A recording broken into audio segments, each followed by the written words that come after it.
let's get some understanding about an often misunderstood holiday. Juneteenth. Let's get some understanding about that, y'all. So if you don't know what Juneteenth is, or you don't know why you should celebrate it, then you need to stick around because that's what we're talking about in this episode. Yes.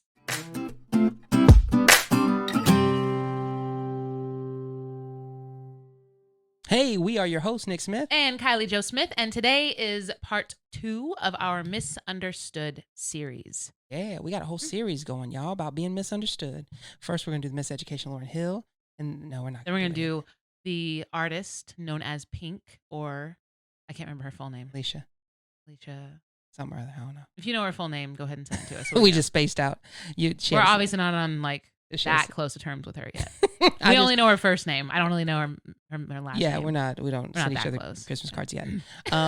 So anyway, we're talking about misunderstood things, specifically Bible verses, but also this misunderstood holiday, Juneteenth. Yes. So first, I just want to ask if anybody in the class knows why September 22nd, 1862 is significant in American history. Anybody? I do. That's when Dr. Dre's The Chronic dropped. I'm pretty sure the first, wasn't that? That's the episode, folks. We're done. He knew. Yeah. No, actually, because I did the Google. No, it's not significant. No, but I know why that date is even a thing. But it's not significant. That's what I'm saying. It's not significant because nobody really knows. You're right, everyone. Those of you who said the right answer, it's not significant. That's why I don't know September 22nd. Why it's significant. No, this is what happened on September 22nd, though. The Emancipation Proclamation was signed. And you know what that did for the slaves? That actually sounded like a rap album. It does. Or a rapper. The Emancipator Proclamator was signed to Death Row Records. Anyway, do you know what that actually did, though? September 22nd. 1862. Do you know what happened when the slaves heard that the Emancipation Proclamation was signed? Everybody let them go free, and America was better because of it. That's exactly what didn't happen. Oh. No, what happened was nothing, because the Emancipation Proclamation freed no one. It freed slaves in Confederate states who weren't listening to the Union anyway. And who couldn't read. Well, the slaveholders weren't going to let them go because they're like, listen, we're part of the Confederacy, so why would we care? And then border states who were like still independent, like, yeah, we're kind of with the Union, but you know, they're like, you know what, you guys can keep your slaves. That's fine. And so the Emancipation Proclamation didn't really do a ton. Yeah. Which is why we don't celebrate September 22nd. Yes. As anything. Again, going back to the original question and answer, it's not significant because if it was significant, every September 22nd, we would celebrate something in this country. We would say, it's September 22nd. Yeah. It's Emancipation Day. Don't forget, mark your calendars and make sure nobody has to go to school or work and no mail is delivered. No. Not a thing. We don't do that because that date is not actually, everybody knows that date is not actually significant. Yeah. Unless if that's your birthday though, and you're like really mad at us, it's totally significant. Happy birthday on September 22nd. Amazing. Or if you were married on that day, or something significant happened to you in your personal life. Probably shouldn't paint broad strokes like that. You just said it was like super insignificant. Anyway, so let's talk about Juneteenth. So Juneteenth is the oldest nationally celebrated commemoration of the ending of slavery in the United States. Break that down for those of us who don't speak that type of English. So June 19th, 1865 is when General Gordon, that's his first name, Gordon Granger got to Galveston, Texas, and he announced General Order 3 that said all slaves were officially free, right? The Civil War was over months before that. Technically, the Emancipation Proclamation freed slaves years before that, but it wasn't until the Union soldiers actually rode into Confederate territory, into the middle of Texas, well, kind of like the side of Texas. Anyway, rode into Texas and said, hey, let them go. Like, they don't work for you anymore. They done been free. They don't work here. Unless y'all got W-2s and you're signing tax returns, you might want to let them go. And they were like, oh, shoot. Yeah, they're free. Let them go. Let them go. We'll let them go. Uncle Sam wants what? No, they're free. I don't know who they are. And so June 19th, this is the day that slaves were actually freed by force by the Union soldiers. Yeah, and it's interesting that this date in history, even though apart from September 22nd, 1862, this date actually did something for slaves. Yes. We don't really talk about it. Like, it's so crazy to me that, and I'm just side note, isn't it just like our folks Mm-hmm. to take June 19th and make it a cool word And make like it cool. Juneteenth? Put some It flavor on it. just has the Put a little coolness sauce on in there. the name of the Juneteenth. holiday. It's Yeah, Juneteenth. you can't say 4th of July. 4th of July. It doesn't work. You say July 4th, but it's the same thing. It's, yeah. And it sounds just as Juneteenth. square. Juneteenth. Juneteenth. But, so what you started to say before you gave us that little cool I nugget. had to just throw the coolness in. Juneteenth was not taught in my elementary, my middle, or my high school. I learned nothing about Juneteenth until I got to college, and I had to look it up myself. Same. There was a celebration, a Juneteenth celebration, and all I knew about it was there were people out like going to this celebration. If you wanted to be seen, you got dressed up, you went to Juneteenth parade. Mm-hmm. And there was normally food there. There was like just like music, and it was like a good time, but I didn't know why. I was like, okay, apparently in June, I thought like it was a summer festival. Truthfully, I was like, oh, it's like summer thing, like a summer fest. Or no idea what Juneteenth was at all. Yeah. Same. And we were in serving a small community, and we asked, we're like, hey, does anybody here know what Juneteenth is? Like you can audibly hear crickets in the background. Like Juneteenth, isn't that? Hoping you'll forget that you asked the question. Did you say June 10th? It's the 10th of What June. date are you saying? Like no, of Juneteenth, the holiday. And so what Juneteenth is the formal celebration of the freeing of the slaves here in the United States. And what's misunderstood about Juneteenth, the reason people, or I don't know if you feel this way, but one of the arguments I heard is, don't we already have a Day of Freedom? Isn't the 4th of July the Day of Freedom? This is so good. This is so rich. This is one of my favorites. The 4th of July being misunderstood as the day that the slaves were set free. Or just the Day of Freedom. It's the celebration it's Freedom of freedom. Day. Yeah. So that's what we're celebrating. It's like or understanding that 4th of July is like a combination. Like you can just kind of tack on any independence or any victory battle into 4th of July, when really, if you know 4th of July, if you're understanding Sorry, she gets me all the time. Every now and again, I got to get her. I just had to eat that one. If you're not understanding, there we go. I fixed it. I fixed it. You in there? You in there, Doc? That the 4th of July actually has to do with the independence of the United States from a whole other part of the world. Mm-hmm. Hopefully you learned that in school. Oh yeah, guaranteed you learned about the 4th of July. I mean, you probably learned about Columbus Day too. Guaranteed. But we don't celebrate that anymore. But there's that misunderstanding. But then there's also people completely being oblivious to, because we don't teach this in school. Yeah. We didn't learn this in school. Just side note. But not realizing that Abraham Lincoln's Emancipation Proclamation, because he's the one that delivered it, was actually just a political strategy. It has nothing to do, like Emancipation Day or Emancipation Proclamation Day is not something that he was like, you know what I want to do? I want to do right by the Africans that we kidnapped, raped, and enslaved for generations. I want to do right by them. No, he actually, if he could have avoided a war, and there's documentation of him actually saying these, if I could avoid a war and keep slavery going, I would. But here's the thing. What are you gonna do? I gotta win this election, y'all. I gotta do something. Well, so in Honest Abe's defense, there's also documentation of him saying how much he felt bad for the plight of the African slaves, right? Yes. How his heart went out to them. He wanted to do something, but he was also a politician. And he also knew that he couldn't just go and be like, yeah, y'all let him go. And so when he had no other option but understanding that freeing the slaves was a good political move. Because who's going to vote for the person, who's not going to vote for the person that freed them? Well, and also with the direction that the Union was going, it's like, okay, we're going to end slavery. Like it's going to happen. We're going to do this. We're going to win the war. We're definitely going to do this. Exactly. Yeah. And so like as much as old Abe did his thing, right? It wasn't that great. The Emancipation Proclamation wasn't that great. And on July 4th, when in 1776, there were still slaves. Yes. Lots of them. And plenty more came after that. And so in the 4th of July, though it is awesome that the United States exists and we are so blessed to be a part of a nation that we can celebrate God openly, that we can have all these rights, right? That's great. July 4th, the people that look like us were still in bondage. Yeah. And so that's why Juneteenth is such a big deal. Yeah. Yeah. Because it took from 1776 to 1865 before all people were free. And even then, sorry, even then, and no, I'm saying even then, even after Juneteenth, even though we look at Juneteenth, the African American community generally understands Juneteenth is that's the day that we turn up, like we were finally free.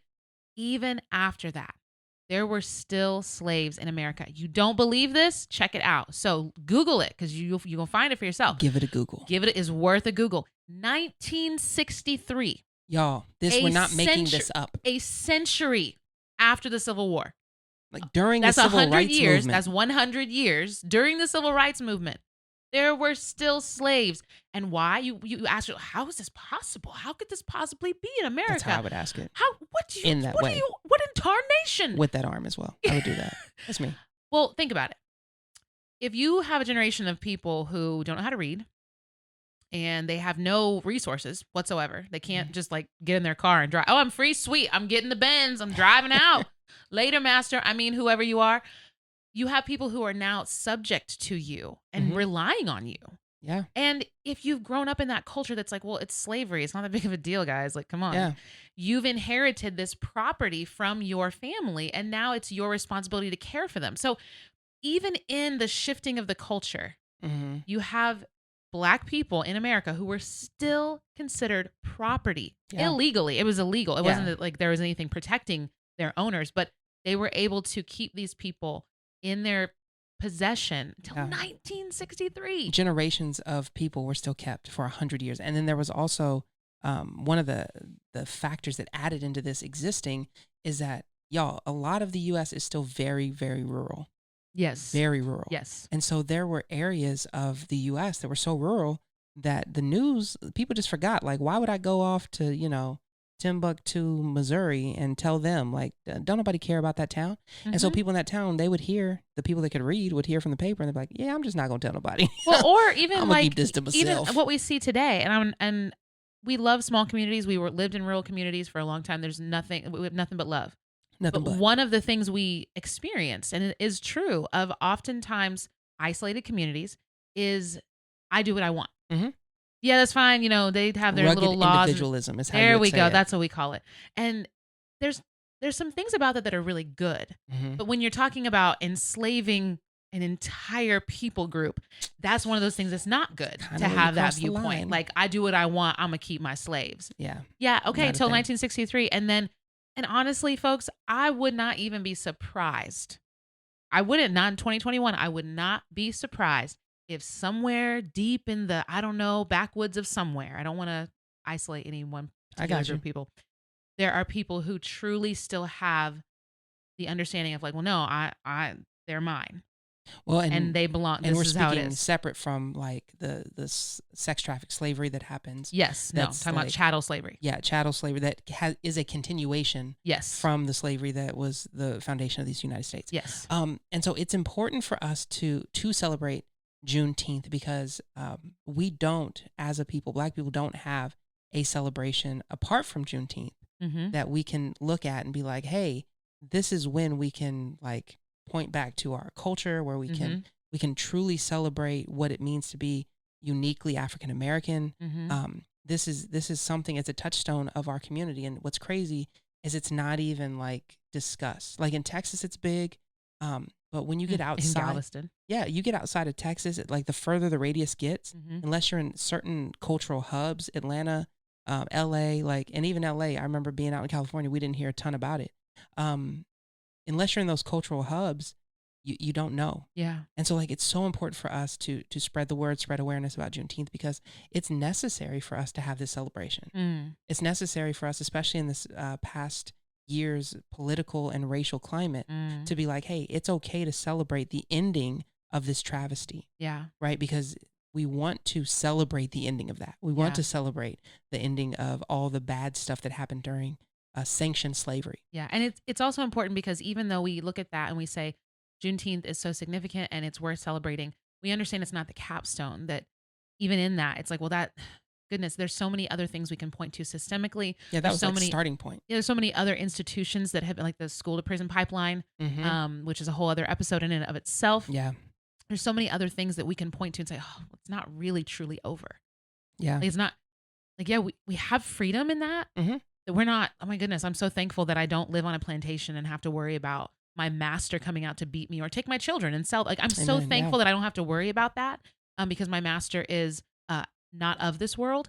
But at the same time, we celebrate this so much. I think now in our family, we cling to this so much because there are so many other things that constantly and consistently remind us that, slavery is over, but at the same time, you're not equal. Yeah. And this is one of the reasons too, I think that this generation of youth, if we look at, what is it called? Gen Z, the Zoomers, that we're calling them, the Zoomers. That's why I'm doing this. I just want to pause for just a quick second. I think you're leaning into boomer zone because you're refusing. No! You're refusing to remember the name of this, and like they're Gen Z. I don't understand. Like, but they have other names. My don't mom used to refuse to say people's names right. Sometimes it's so funny.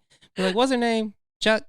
Mom, his name is Thomas. Okay, whatever. Timothy, whatever his name is. You just called me old. No, I'm saying you're leaning on that line. Call me a boomer. You're leaning on the Which line. Which is the greatest generation. No, the greatest generation is the greatest generation. The boomers are the baby boomers. Okay. They came after that. Okay, my bad. Anyway, go ahead.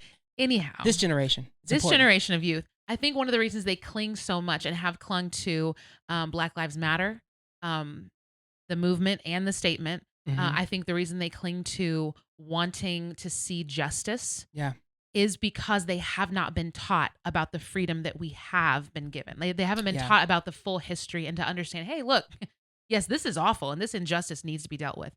But do you know what we went through, and do you know what was really purchased for us? Yeah. And I think that like that helps me to understand, like, wow, like I feel outraged at times. I feel it Definitely, too. Yeah. Because we do constantly get reminded, like, you're still not part of this. Yeah. Even though you were forced to be part of it.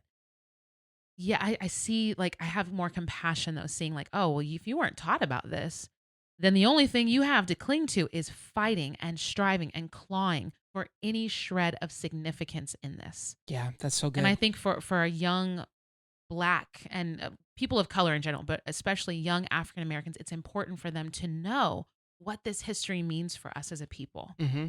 And one of the things that I learned in pastoral ministry was you can tell the culture of a people group by what they celebrate. And I think in context, in a small church setting, the things that you celebrate are things that matter to you. So if you're celebrating birthdays, those people matter. You guys get it. And so when we don't celebrate Juneteenth, that also says something about our nation. It says that's something that doesn't matter to us. The ending of slavery didn't matter, because I would guarantee that a good percentage of the people listening didn't know about September 22nd as the day of the Emancipation Proclamation. And a good percentage don't know about Juneteenth. And why is that? When we're taught from kindergarten about Columbus Day, which is a terrible holiday. We're taught about the 4th of July, which is awesome. But at the same time, we're celebrating these other things. And that shows us that forms us as a people. It's a type of liturgy that we live into. But if we're not celebrating Juneteenth, and it shows that the battle for independence of Black people in this nation doesn't really matter. Yeah. And so you want to celebrate. If you just ignored someone's birthday, there's no way you can convince them that you cared about them. Now, I'm not saying you forgot. I'm saying you knew and you ignored it. Yeah. So I'm not saying if you didn't know their birthday, right? If you didn't know their birthday, then of course. Yeah, it's different. But if you know someone's birthday, you got it on your calendar, and then you choose to be like, yeah, whatever. Like, you can't convince that person that you care about them. And so this commemoration of June 19th is a way that you can show people, especially people of color, especially Black people in this country, that you care about the struggle, that you care about the things their ancestors went through, and that you see them, and that this is a part of our culture as Americans that matters. Yeah. And one thing as Christians, so bringing it down, like, I guess, like parsing it down into practicality for the Christian.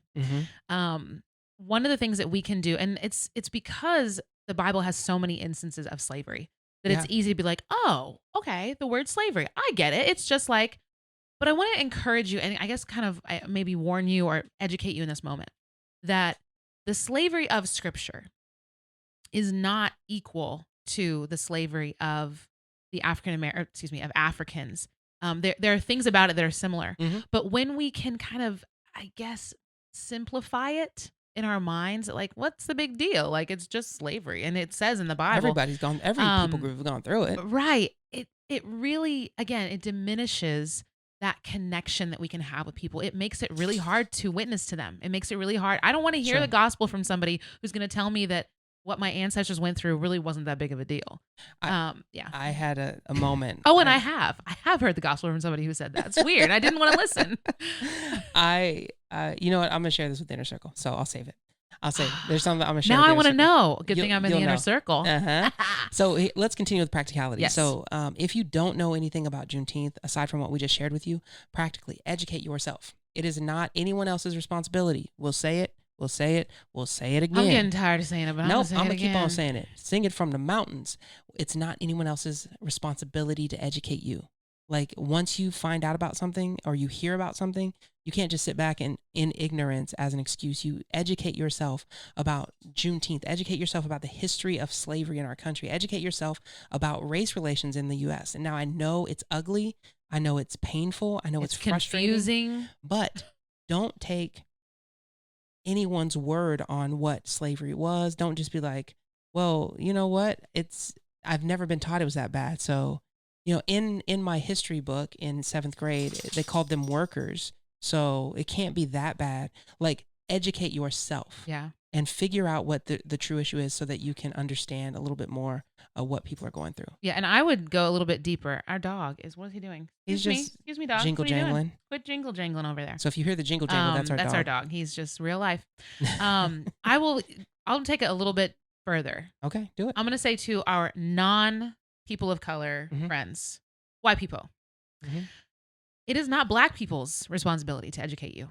I mean, and it's not, and again, and I will also say, do not go and find the one black person that verifies and validates how you feel. Don't be popcorn versing for black people. Oh my goodness. Don't go and find the ones that, you know what? That's such a thing. People do that. But what about, and then they hold up, I'm not even going to say her name because I'm not even going to give her that credit. I'm going to hold up the one poster child that I have for my there's about beliefs. 3 or 4 that. Yeah, but there's one female that y'all know about. Y'all know. Please don't, because that's not educating yourself. All that is putting yourself deeper in the echo chamber. Come on. You get mad when people do it with the Bible. Mm-hmm. So please don't do it with human beings as well. Okay. Beings. So that's good. Also, the Bible tells us, I'm just going to throw out another Bible verse for you. You can. I'm gonna popcorn. I'm gonna popcorn this verse, but there's actual reason for it. Rejoice with those who rejoice. Mm-hmm. Celebrate with those who. You don't have to understand why. If you can mourn with those who mourn, maybe you can't, and that's the problem. Then you need to celebrate with those who celebrate. Rejoice. Find the gospel center of something that you see happening. Like, oh, you know what? This is God's people celebrate freedom. They celebrated freedom from slavery in Egypt. Okay, so like if I can be glad that happened, then maybe I need to turn away from my flesh and turn away from my pride and try to celebrate with my brothers and sisters of color. That's so good. And then one final practicality that you can lean into: attend a Juneteenth celebration. Yes. And depending on where you live, you may have to travel a little bit, but look up where one is. If you can't get to one, watch one live on YouTube, because a lot of churches, a lot of HBCUs, a lot of people that celebrate Juneteenth will live stream it. Yeah. And so look and see. A couple years ago, no, was it last year? We did one. We live streamed it. We did one. Yep. We live streamed it. And so in Plainville, Kansas. Yes, we did. And we had people attend.